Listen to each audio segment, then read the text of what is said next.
little bit there. So I know what you're all wondering. Yes, I have a couple things before I start. This is my father's circa 1961 sweater. I know you're all wondering, looking at that picture, my father was not a convicted felon. I don't know where you guys got that. And three, I don't even know if I want to say this out loud. I went to Ursinus. But only because I got waitlisted at this dump. So first of all, congratulations to all the honorees, especially my father. I knew that he gave money to Dickinson. I had no idea he gave enough to get into the Hall of Fame. Maybe, perhaps, should have given a little more. It might not have taken 63 years to get in. And, you know, Dad died about a month ago. It was very hard to see him go. But as the saying goes, you know, if you're going to die, die a legend. And Dad certainly did that. That's not a real quote I made up. I love the way it sounded. When he was here at Dickinson, I don't know how many know, but he was the head hat of the white hat people or something. I don't know. Like, I don't know what much about, but like if a bunch of senior guys get together and they're like, we're the most important people on campus, and they wear white hats. But, I don't know. He was the king of that. It was the King Crow or Chief Raven. I'm not really sure what it's called. I know that he told me he got him a lot of chicks, so that's great. After college, Dad went to Harvard Business School and had a great career at AT&T, but we're not here to talk about that. We're here to talk about his athletic accomplishments, which are plenty. He was the captain and MVP of the Dickinson football and baseball teams. My father loved football, loved it. I don't know how, because Dickinson was 26-1 when he was here. So he basically got his ass kicked every Saturday in the fall for 4 years. He loved it. The reason he's in the Hall of Fame, though, like I said, is because of his pitching. He was an exceptional pitcher. And my dad was a strikeout pitcher. Never struck out with the ladies with the white hat, Joe, right? He appears in the Dickinson record book 17 times. He is first all-time in consecutive scoreless innings pitched at 20, strikeouts per 9 innings per season, most complete games in the season. In the record for strikeouts per 9 innings in a season, he holds 3 of the top 4 spots. I do not know what happened in 1959. Tough year. So these records are made all the more impressive, I think, by 2 facts. The first is that, much like his football team, his baseball team was terrible. Which, you know, come to think of it, he was always on terrible teams, so maybe that's why it took him 63 years to get in.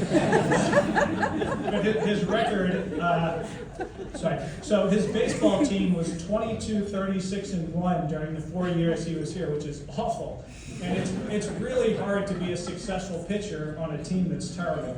And I was flipping through like all the online stuff, and I found the copies of the Daily Senator. And I found out on April 24th, 1961, Dad pitched against my alma mater, Ursinus. He struck out 16 on the day, and he lost 6-1. Can you just picture him in the dugout like, hey guys, get a hit? So, the other reason his records are really impressive to me is that his team only played a total of 59 games when he was in college. Today they play about 3 times that many games, and Dad's senior year they only played 13 games the entire year. Their record was 4-9.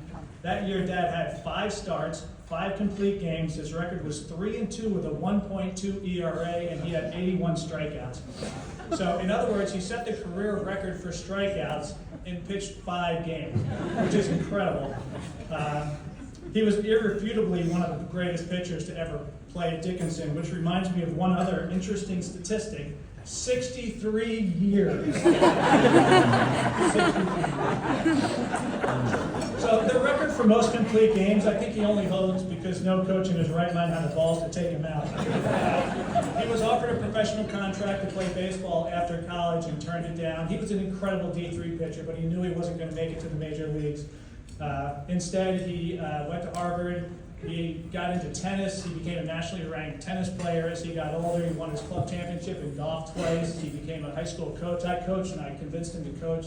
He won a number of state and county titles. The guy just won. That's what he did, except at Dickinson.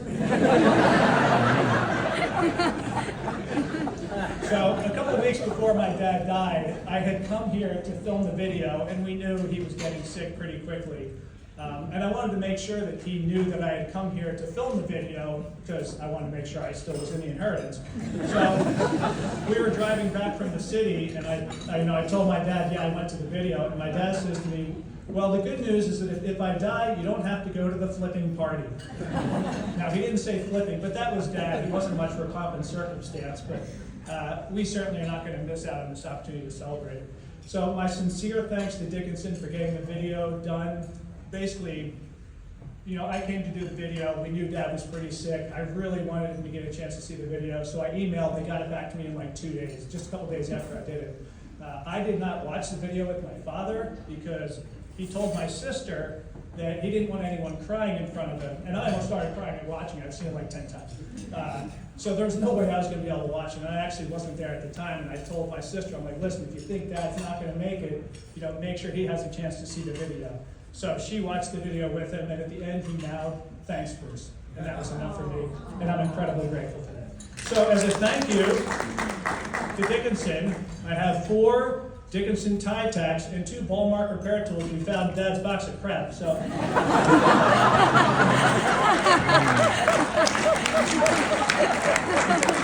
just going to return those.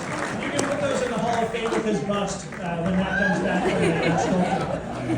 So there are a lot of stories I could tell about my dad. Many of them involve white hats and chicks. But this is supposed to be an induction, not a eulogy, so I'm going to cut it off here. But I do have one story that he actually wanted me to tell. So apparently the 3 coaches that he had for football just meant the absolute world to him. And his final game of his senior year, they got spanked by Susquehanna 26-0. And apparently my father was completely inconsolable, crying after the game. Which is, if you knew my father, it's like there's no way. I've seen my father cry one time, and that was when he found out that they've raised the federal inheritance tax rate. Those were tears of joy, which I will say my sister and I also got a little weepy. So anyway, my father, I think he was really just so sad because he just loved hitting people. He loved getting hit. We told his friends and stuff when he died, and one of them emailed us. He's like, I can remember your father in the huddle. He had a cut over his eye and blood running down his face. He's like, let's go, guys. That was my dad. That's right. I have an incredible story about my father hitting people, but I cannot tell it here because there's probably some really nice moral humanity people here. But over at the Gingerbread Man, if anyone wants to hear the story, I will tell you. It's incredible. So, back to Susquehanna. So after the Susquehanna game, my father was all upset, and apparently one of his coaches came back to his dorm room at like 10 o'clock at night just to make sure he was okay. So my father wrote me this note a couple weeks ago and asked me to read it to you. Thanks to my 3 great coaches, Don Siebert, Dave Evanson, and Wilbur Goby Gobrek. Prepare, compete, and play by the rules. They helped me be a better person. After my last college game, Goby came to my dorm room at 10 p.m. just to make sure I was okay. Spoken like a true Ravens Club archon, I knew what it was called the whole time. I wore a white hat for 4 years under science trying to get chicks, but apparently it's a Dickinson thing. Congratulations, Dad, on being recognized for your incredible athletic achievements at Dickinson 63 years ago.